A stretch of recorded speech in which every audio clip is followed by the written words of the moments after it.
2026 IPL கப்ல அம்மா இனி எழுதுறீங்க இப்பவே. போன வருஷமே டீம் பார்க்கறதுக்கு செம்மையா இருந்தது. இந்த வருஷம் இன்னமும் செம்மையாகிட்டு வந்துருவானுங்க. அம்பானி பிசினஸ் மைண்ட்னா சும்மாவா? எல்லா வருஷமும் கடப்பாறையா டீம் இருக்கிற தல. இந்த வீடியோல எம்ஐக்கு இருக்கிற ஸ்ட்ராங்கஸ்ட் பிளேயிங் நம்ம பார்க்க போறோம். ஓகே, ஸோ மறக்காம ஃபுல்லா செக் அவுட் பண்ணி பாருங்க. ஃபன்னாவே இருக்கும். அதுக்கடுத்து மறக்காம சப்ஸ்கிரைப் பட்டனை தட்டி விட்டுருங்க. வீடியோக்குள்ள போயிடலாம். மக்களே, ஓப்பனிங்ல எல்லாருக்குமே தெரிஞ்சதுதான். ரோஹித் சர்மா பெரியப்பா என்று ட்வீட்டாகால் அழைக்கப்படும் செல்ல பிள்ளை இந்த ஹிட்மேன் ரோஹித் சர்மா. இவரை பத்தி எல்லாருக்குமே தெரியும். நான் சொன்ன அவசியமே இல்லடா. பட் ஆனால் ரோஹித் சர்மா கடந்த 5 சீசன்ல 2024 ஐ திங்க் அந்த ஐபிஎல் மட்டும்தான் கொஞ்சம் நல்லாவே ஆனாரு. மற்ற சீசன்ஸ்லாம் வந்து போனால் பெருசாக ஆர்வம் இல்லை. இன்டர்நேஷனல் கிரிக்கெட்னு வந்துட்டா வேற மாதிரி ஆடுறாப்புல. ஸோ டெஃபினட்டாக நம்பர் 1 ஸ்பாட்டில் ரோஹித் சர்மா இருப்பார்.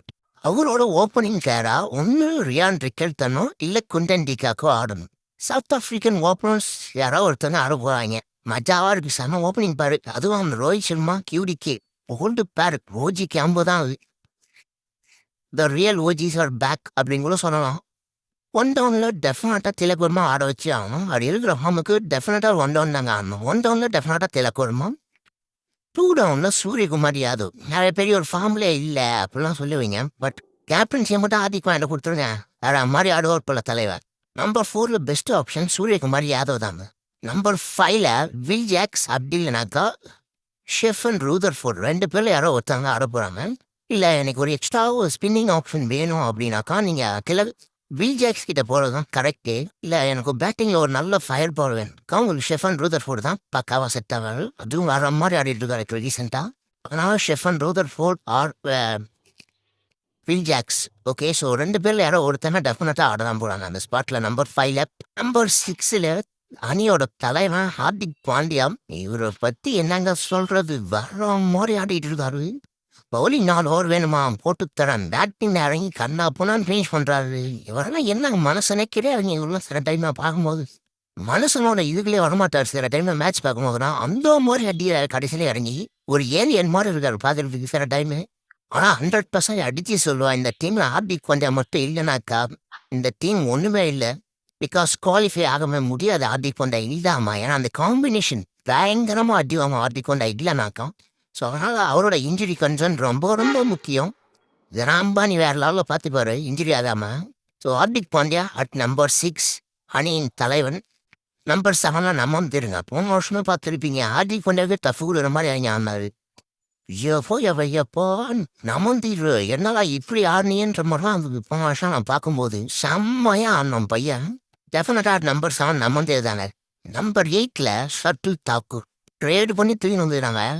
நான் வேணா சொல்லுங்க, 1 தெரிவிக்க விடுவார் ஹர்ஷத் அவரு. ஸோ அதனால பேட்டிங் டீசெண்டாக கான்ட்ரிபியூட் பண்ணுவார். ஸோ டெப்த் ரொம்ப பெருசாகுது மும்பை இந்தியன்ஸ்க்கு. எனக்கு தெரிஞ்சு வேற மாதிரி தெரியும் அந்த ஹர்ஷத் அதெல்லாம் உள்ளே எதிர் வந்ததுக்கப்புறம். நம்பர் 8ல டெஃபினட்டா ஷட்டில் தாக்கூர் தான் ஆட போறாரு. நம்பர் 9ல தீபக் சகார். இவருமே டீசெண்டா பேட்டிங் கான்ட்ரிபியூட் பண்ணுவார். இனிஷியல் ஸ்பிரிங் உங்களுக்கு எல்லாருக்குமே தெரியும். 10 போல்ட் கூட சேர்ந்து போன வருஷம் பெருசா எதுவும் பண்ண முடியல. பட் மாட்டிச்சுனாக்கா கையில் எடுத்து கொடுத்துருவாரு. தீபக் சகார் எனக்கு தெரிஞ்சு பயங்கரமா கான்ட்ரிபியூட் பண்ணுவார்னு நினைக்கிறேன். ஸோ அட் நம்பர் 9ல தீபக் சகார் டெஃபினட்டா ஆட தான் போறாரு. நம்பர் 10ல அல்லா கசான்ஃபர். இவர் தான் எங்க டீமோட பிரைமரி ஸ்பின்னர். இது கூட சேர்ந்து போறதுக்கு வில் ஜாக்ஸ் மேபி ஆட வைப்பாங்க. அப்படி இல்லைனாக்கா டீம் காம்பினேஷன் ஷட்டில் தாக்கூர் இல்லைனாக்கா தீபக் சகார் 2 பேர்ல யாராவது ஒருத்தவங்க ட்ராப் பண்ணிட்டு மயங்க் மார்க்கண்டே வெளியே தான் இருக்காரு. ஸோ அவரை கூட யூஸ் பண்ணலாம்.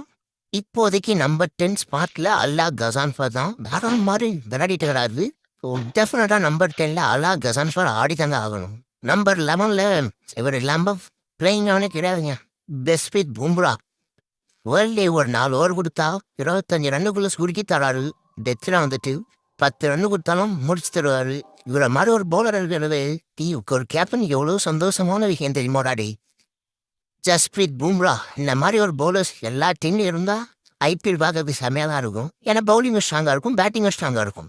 அதனால தான் சொல்கிறது. ஸோ ஜஸ்பிரீத் பும்ரா எம்ஐக்காக வெறித்தனமாக பண்ண காத்துக்கிட்டு இருக்காரு 2026 ஐபிஎல்ல. ஓகே, லாஸ்ட் பிளேயர் நம்பர் 12ல டென்த் போல்ட் தாங்க.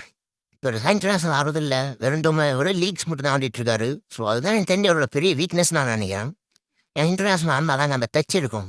போன சீசனே பார்த்துருப்பீங்க. கொஞ்சம் அடி வாங்கினாரு. ஆனா கடைசியில ஏக்கல்ஸும் கரெக்டா நெயில் பண்ணாரு. பட் அது போக போக தான். ஸ்டார்ட்டிங்ல நல்லாவே அடி வாங்குறாருங்க. ஸோ வெயிட் பண்ணி பார்ப்போம். 2026ல பெருசா கம்பேக் பண்றாரான்ட்டு ஐபிஎல்ல. ஸோ டெஃபினட்டா நம்பர் 12ல ட்ரெண்ட் போல்ட் தாங்க. இந்த டீமை பார்த்தா எனக்கு இன்னும் தோணுது. ஐபிஎல் 2026ல அந்த டிராஃபில கப்ப மும்பை இந்தியன்ஸ் அப்படின்ட்டு எழுதிடலான்னு தோணுது. நீங்க என்ன நினைக்கிறீங்கன்றது மறக்காம கமெண்ட்ல சொல்லிட்டு சப்ஸ்கிரைப் பண்ணி தட்டிட்டு போயிரு. நெக்ஸ்ட் வீடியோவில் பார்க்கலாம். அதுக்கு முன்னாடி ஏன்னா கண்டென்ட் சஜஸ்ட் பண்ணுங்க. கமெண்ட்ல சொல்லிட்டு போங்க. நெக்ஸ்ட் என்ன வீடியோ போடலான்ட்டு அதை மறக்காம கமெண்ட்ல சொல்லிட்டு போயிடுறேன்.